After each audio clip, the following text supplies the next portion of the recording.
ভট্টাচার্যের কথাটা আমি শেয়ার করেছিলাম অনেকটা। আমাকে বন্ধুরা বলছে যে শ্রমিক ভট্টাচার্য কে আছে, আমি বলে রাজ্য সভাপতি হয়েছে আমার নতুন, বলে উনি খুব ভালো কথা বলেছে, ওই যদি কথা হয় না তাহলে নিশ্চয়ই মুসলমান ভোট দেবে।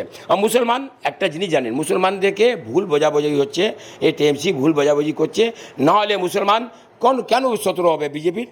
ও তো বিজেপিকে ভোট দিচ্ছে। আর অন্য জায়গায় চলে যান, শুধু ওয়েস্ট বেঙ্গল, অন্য জায়গায় আপনি মহারাষ্ট্র চলে যান, ভোট দিচ্ছে মুসলমান, রাজস্থান চলে যান, ভোট দিচ্ছে মুসলমান, গুজরাট চলে যান, মুসলমান ভোট দিচ্ছে, বম্বে আপনি এখানে চলে যান, বিহার চলে যান, ভোট দিচ্ছে, উড়িষ্যা চলে যান, ভোট দিচ্ছে।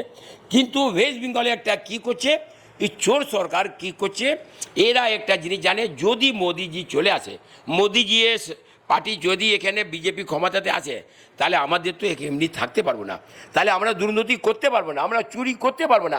এখন চুরি করছে, আমাদেরকে ধরে বন্ধ করে দিচ্ছে, তাহলে তো আবারও অবস্থা খারাপ হয়। বাংলা হান্টের আরো খবর দেখতে নজর রাখুন। বাংলা খবর মানেই বাংলা হান্ট।